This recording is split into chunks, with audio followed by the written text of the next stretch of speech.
Okay, quick question. When you get a brand new iPhone, do you actually go through and change the settings? Or do you start using it right away? I used to start using mine right away. But Apple turns on a lot of things by default. That can drain your battery, it can track your location more than you probably want, and honestly just make your phone work harder than it needs to. So today I'm going to walk you through 10 settings that I personally change on every new iPhone. These only take you about 2 minutes to fix, and they can improve your battery life, your privacy, and your overall phone performance. So let me show you. All right, let's jump into this. If you've never gone through your settings before, some of these might surprise you. So we go tap Settings, and then let's go to General, Background App Refresh. What this does is allows apps to refresh content in the background even when you're not using them.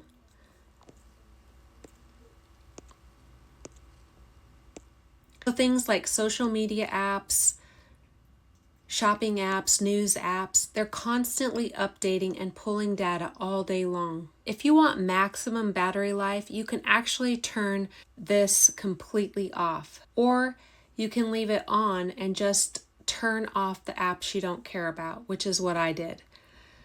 You just simply tap one of these green buttons and it toggles it on or off. So if you tap Background App Refresh, it says off Wi-Fi or Wi-Fi and cellular. So you can have it do it just when you're on Wi-Fi, or if you want it to do while you're on either cellular data and Wi-Fi, you can click that, or you can turn it completely off by hitting off there. I like some of my apps to be refreshed, so I put it on Wi-Fi and cellular data. That's completely up to you. Then you can scroll through your apps and you just toggle on or off on the ones that you want to refresh. It's that easy. So go through your list and customize this to the way you want it. You won't be surprised if you get on this screen and almost all of your apps are turned on. That uses a ton of battery. Now, let's go to Location Services. So now we'll go back to our settings screen and let's hit Privacy and Security. Next is Location Services. Do you really need every single app knowing your location all of the time? Probably not. Instead of always, I usually switch most of my apps to while using the app. So go to Privacy and Security, and then we're going to go to Location Services. So you can scroll through all of your apps. And some apps, you don't need them to know your location ever. Or some you need to refresh, while you're using the app, like possibly a map app or anything like that. So just an example, you'll click one of the apps, and do you want to allow a location access? Never, ask next time or when I share, or while using the app.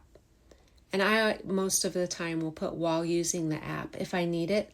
And like my photos, I don't want the location. I don't want people to be able to track it, so I'll hit never on that. Okay, let's go back. Now number 3, app tracking. We're still in the privacy screen on this one. So we'll hit tracking. This setting controls whether apps can track you across other apps and websites. If you turn this off, it stops a lot of cross app tracking. So you can toggle this and you can turn it off or on. I've turned mine off. And now let's go back. So we're going to go again to the settings. And now we're going to go to display and brightness. If your phone screen stays on for 5 minutes every time you set it down, that's a huge battery drain.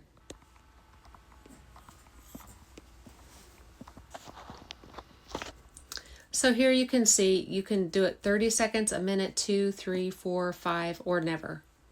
A lot of people do theirs for 30 seconds, but I use my phone a lot at work, and so every 30 seconds is a little too soon for me because sometimes I'll be looking away and then it constantly shuts off and locks. So I leave mine at a minute, but this is totally up to you and how you use your phone. So still under display and brightness, let's find the raise and wake. This feature turns your screen on every time you move your phone. I toggle mine to off because if I pick my phone up at night, I don't necessarily want it to come on every time I do it. Or if I just grab it after it's been sitting on the counter, I don't need it to wake up every time unless I want to use it. So you can just toggle this on or off.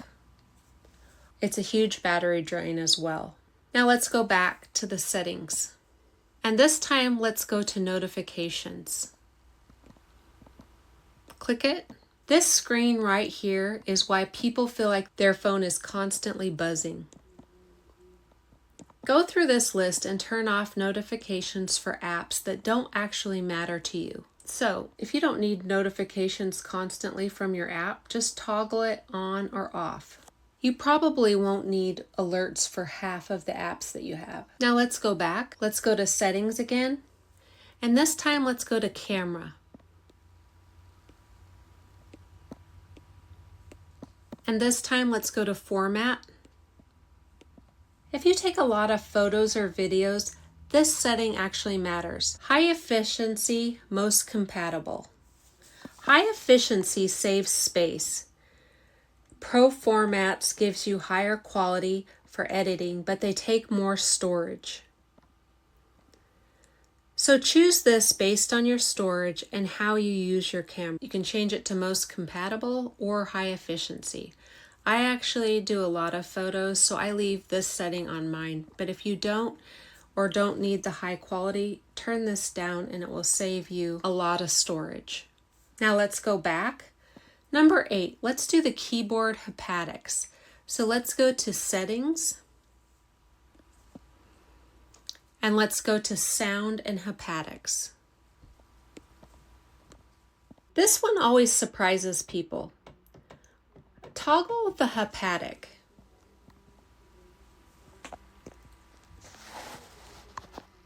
The vibration feedback when typing uses battery power.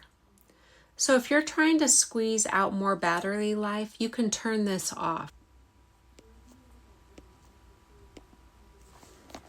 Right here.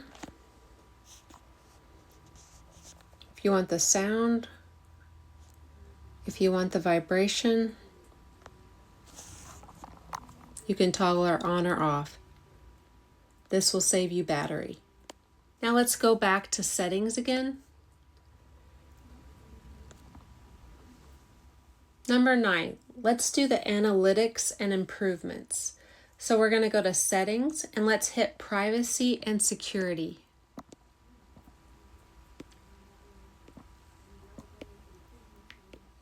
This allows Apple to collect usage analytics from your device. So you can turn these off if you prefer not sharing usage data. Analytics and improvement.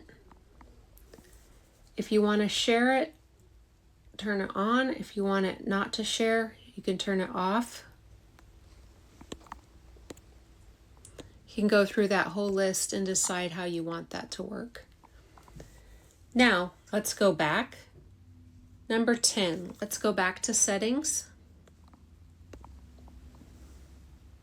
And now let's go to Control Center.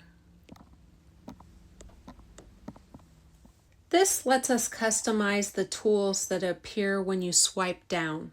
Add the ones you actually are using and not digging through menus all day.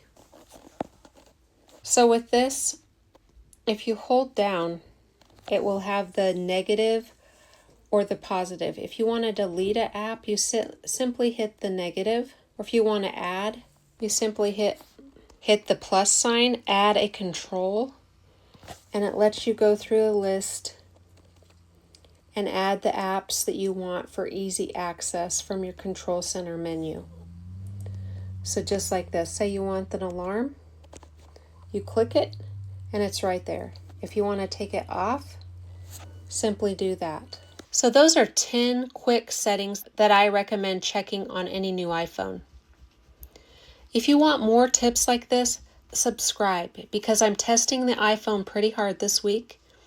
Camera tests, hidden features, some tricks most people don't even realize exist. All right, that's it.